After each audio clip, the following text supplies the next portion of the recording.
Good afternoon. Welcome to the Development Control and Regulatory Board. This day, the 17th. The public meeting is being broadcast via YouTube. Could I please remind members to turn off their microphones when they and to turn them off when they have finished speaking. Today, the membership is as printed. There are no substitutions today. Moving on to the agenda then, item number 1 is the minutes of the last meeting. I propose that the minutes of the last meeting held on the 13th of October 2022 taken as read, confirmed and signed. Are we all agreed with that? It's all agreed. Item 2, I have not received any questions from the public. Item 3, I have not received any questions from members. Standing orders 7(3) and 7(5). Item 4, there are no urgent items on the agenda today. Item 5 again. Item 4. Item 5 next, sorry. Declarations of interest. It is noted that all members who are liaison committee have a personal interest in those applications which relate to areas covered by those authorities. Are there any further interests declared at this time? That looks to be no, Ewan. Item 6. I have not received any petitions. Standing order 35. Item 7. Today we're asked to review Leicestershire Minerals and Waste Local Plan. To do that, to present the document today is Leo Oliver. So Leo, if you'd like to present. Thank you, Chair. Can everybody hear me okay? Okay, so I'm here to present the conclusions of the review of the Leicestershire Minerals and Waste Local Plan, which was adopted the 25th of September 2019. If we move on to the first slide, it's what's a local plan? Well, a local plan is a statutory plan which guides development in the area, in this case for minerals and waste. It sets out the priorities, challenges and opportunities in the area and is vital as part of ensuring that development can happen whilst protecting the wider environment and what's unique. As part of the plan-led system, the local plan is at the heart of the planning process, and it makes sure development happens in the right place at the right time and is sustainable, taking account of communities.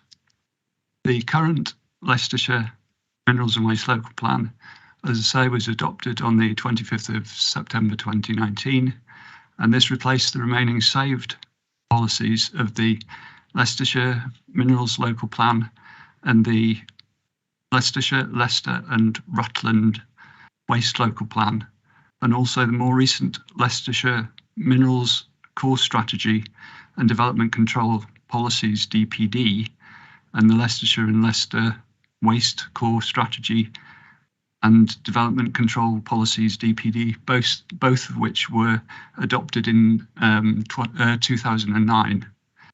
Therefore, from the 25th of September 2019, the LMWLP became the new document for making planning decisions, including for the determination of planning applications. Can I have the next slide, please, Ewan? Thanks. Why we're reviewing it? Well, there's a requirement on all planning authorities, including minerals and waste planning authorities, they're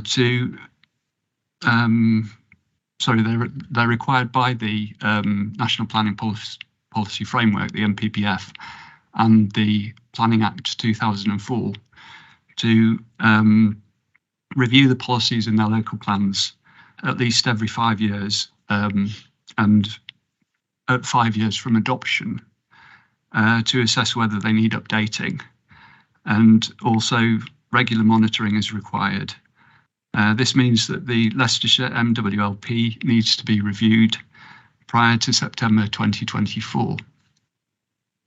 It should be noted that the requirement to review doesn't imply a requirement to change the plan. There are a number of reasons why a review of the LMWLP has been undertaken in advance of the statutory 2024 deadline. This includes the recent government changes, including to the planning system, the Environment Act, the Levelling Up and Regeneration Bill, the LURB, and a variety of local factors, including the Newhurst energy from waste delivery and the low sand and gravel reserves. There have been other changes to the baseline in Leicestershire since the adoption of the LMWLP, such as the effects of the COVID-19 pandemic, the economic slowdown, the Ukraine war, the cost of living crisis, and the growth aspirations of course, the county and the region, as well as the effects of the growth aspirations of the country as a whole. Have the next slide, please, Ewan. I should perhaps mention, actually, sorry, if you go back one, sorry, that the other reason is that the LMWLP was examined against the 2012 MPPF under the transitional arrangements in the 2018 MPPF. And the MPPF has been updated twice since its examination in February 2019 and July 2021. Sorry, thanks. So the scope of the review has assessed whether the adopted policies, vision and objectives remain effective and up to date.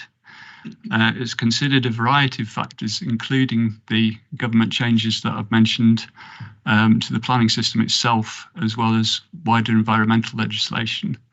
And it's considered the performance of the policies within the existing LMWLP, including at appeal. It's looked at the existing evidence base, any changes in local circumstances, such as those I've mentioned, external factors, such as the government's changes I've mentioned, and the performance of the plan and any trigger points, for example, the delivery of the energy from waste plant, which is one of the triggers, and the assessment has been carried out through the use of the Planning Advisory Services toolkits from the Local Plan Route Mapper from October 2021. The review can only consider the existing legislation, policy and guidance at the time of writing. So whilst there are further changes likely due to the Levelling Up and Regeneration Bill, there's no definitive timescale for these at the moment. I have the next slide, please, Ewan. So the conclusion is that the LMWLP is performing well and continues to deliver sustainable minerals and waste development in Leicestershire. The spatial vision and strategic objectives are still very relevant, and the LMWLP, both the strategic objectives and the plan as a whole, align very much with the strategic plan 2022 to 26. There will be a need for a further review under current legislation by December 2027 at the latest, if there's no further changes, if there's no further clarity on the government's changes. And that's it. Thank you very much. I can now take questions. Thank you, Leo. Anyone got any questions or make comments on Keith? Thank you, Chair. It's a comment really, and I'm interested in the strategic objectives, especially position the waste facilities in the most suitable locations. We just had one go live in Ellistown and Battleflat, the Barton Industrial Estate. And I'll be speaking to the relevant officers because North West Leicestershire have to take their waste to Shepshed, which is out in the district. Hinkley and Bosworth, they're going to be bringing their waste all the way from Hinkley and Bosworth through Badworth and into Ellistown. Don't think number 3 has been adhered to, but I'll raise that with a relevant officer. Yeah, okay. Anyone else? Oh dear. Mr. Phillimore? It was really just an offer of commendation for the officer or officers who have had to wade through a very lot of technical detail or a huge amount of technical detail to principally come to the end of it and go, yeah, we're good. So hats off and commendation to the officers, Chair. Thank you. Thank you. I'm sure they'll appreciate that. Mr. Bannister? Thank you, Chairman. It is a comprehensive document, and I'm glad that it is a comprehensive document. And for a newcomer to the council like myself, I really appreciated the background and the context that sets out before the actual policy examination. That is extremely helpful. And I also liked the fact that each policy is broken down and examined very carefully before the conclusions were reached. Again, not only helpful, but I found it easier to digest as well. So I want to echo Mr. Phillimore's commendation to the team that worked on this. This is very good. If I'm just allowed a very small point, there is a reference, I think it's paragraph 4133, with regard to the growth plan statement made on the 23rd of September. In other words, the mini budget that Mr. Kwarteng delivered. That's obviously been superseded somewhat by today's announcements. Does that paragraph need to be either removed or amended in light of circumstances? And there was a little bit of confusion also with regard to the discussion on hydraulic fracking in paragraphs 41, 45 and 41, I think 58, because it seemed to repeat the previous Prime Minister's comments in relation to fracking being allowed, but now, of course, the current Prime Minister's statement regarding the commitment to the Conservative Manifesto in 2019 not to allow it. So that may have to be clarified a little bit, but those are very, very minor points, but overall a very impressive document, and thank you all for the effort that went into it. Have you any comments on that, Leo?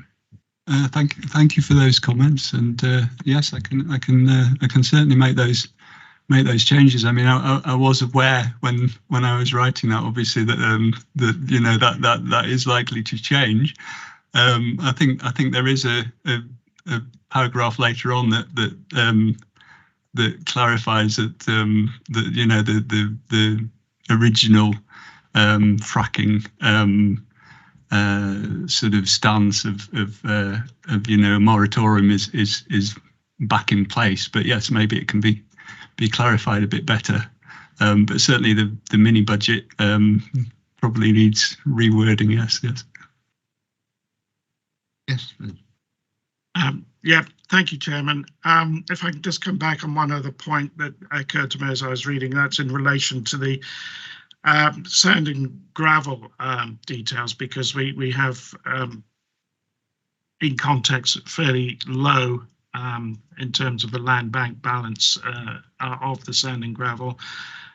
You don't anticipate any change to the policies in relation to that. Are you still moderately comfortable that the shortfall in sand and gravel will not adversely affect the priorities with regard to what this plan is pursuing? Yes, the report also used the latest and previous local aggregate assessment as part of the evidence-based as well. So that forms part of the evidence base for review as well. And the current land bank, I think, is 2.2 years. And the review has taken that into account, and it has explained that there is, I think it's 5.2 million tonnes of sand and gravel currently in the planning application process in Leicestershire. So there is flexibility in the plan, and it's not considered that the policy landscape is preventing sand and gravel from coming forward. And in respect of the planning applications pending, are you able to exclude any consideration for the so-called Misterton proposals because they've not progressed beyond an environmental scope review at this stage? Well, those aren't included in the in that figure I've just given. That is the ones that are at planning application stage, obviously. But the Misterton is another. I can't remember what the figure was for that one actually, I'm afraid. But yes, there's another. That's a scoping, isn't it? Yes. It's a scope, and I think this report talks about the potential of 8 million tonnes a year or something like that. If that sounds about right. But in respect of the figures that you're quoting, that's in respect of current pending planning applications. Yes. That would exclude anything coming out of Misterton if it is progressed at all. Yes. Thank you very much for the clarification. Thank you, Chairman. Thanks for your questions. Michael. Thank you, Chair. I asked most of my questions this morning, but I agree it's a comprehensive plan, but it needs to be. Leicestershire is one of the major mineral providers in the country. But I've sat on this board for a number of years now, as the Chair has, I think you have, Les, and we often see applications before us about extensions and delays of restoration. And of course, it means rights of way are sometimes diverted for a very long time, or even extinguished when it's impossible to divert them. Is there something we can do at the start of the process that tightens that up? I mean, I've got no interest really. There's no quarries in Oby and Wigston, but the larger areas of the county sometimes have a lot of work going on. And we often see them come back a few years later and they want to do this and they want to change that, and restoration gets delayed again and again. And parish councils, you often see pretty upset about this.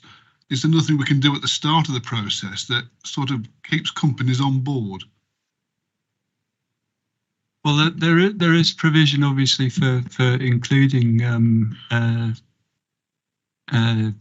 sort of community engagement, and I mean that's encouraged through the National Planning Policy Framework to sort of consult with the communities prior to putting the planning applications in, obviously. But in terms of sort of piecemeal extensions, that's I suppose that's always been an issue in minerals planning. It's certainly something I've come across a lot of times before in lots of previous guises, that you may get people, operators saying that they want to extend, and then having sort of piecemeal extensions coming through and delaying timely restoration, as it were. I appreciate it's not an exact science. I just wondered if there was something we could do that, when people are told this is going to happen and it's going to be so many years, it would be nice occasionally if, we're kept within sort of reasonable time limits. Yeah. Okay. Oh, Mr. Phillimore. Thank you, Chair. I think it's actually a really good point, my colleague. And I think the challenge that we have, and very much so with things like this, because they are such huge and potentially very impactful developments, is whenever we sit here looking at a planning application, we can only look at what's within the red line boundary. What they come back with in 25 years is, and for all the years I've sat around in planning, and I am not a planning expert, it's that recurring theme. We can only look and consider what's in the red line boundary. So there's a really important point. I just have no idea how we could ever, and indeed the planning officers could ever, try and pin operators down, because of course operators change hands as well, and new directors have different views and the world evolves. So really important point. I'm just not quite sure how we would possibly lean on the officers or expect the officers to be able to pin developers down for a period longer that's outside the red line. So it's a really good point. I totally agree with you and would support it. I'm just not quite sure what we can do about it. So thank you, Chair. I'll ask Julie to come in. Okay.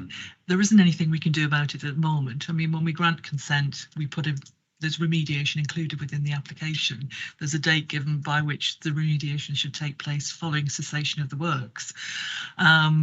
We regularly monitor, and I think we've got the ability, once the work has stopped, once the mineral workings are stopped, to stick to timeframes and make sure remediation's done. But whilst it's still a working quarry, and whilst we're still getting applications for extensions to them or to change conditions or whatever, our hands are really tied. Thank you, Julie. Anyone else wish to speak? I'm happy to move the report, Chair. Yeah, we are asked to endorse the conclusions on review of the local plan 2019 till 2031. It's been moved by Mr. Phillimore as a seconder. Dan Harrison seconded it. If no one else wishes to speak, we'll go to the vote. All in favour of the recommendation then? Yeah. Anyone against the recommendation? Although you've all voted for it. After that. Right, okay.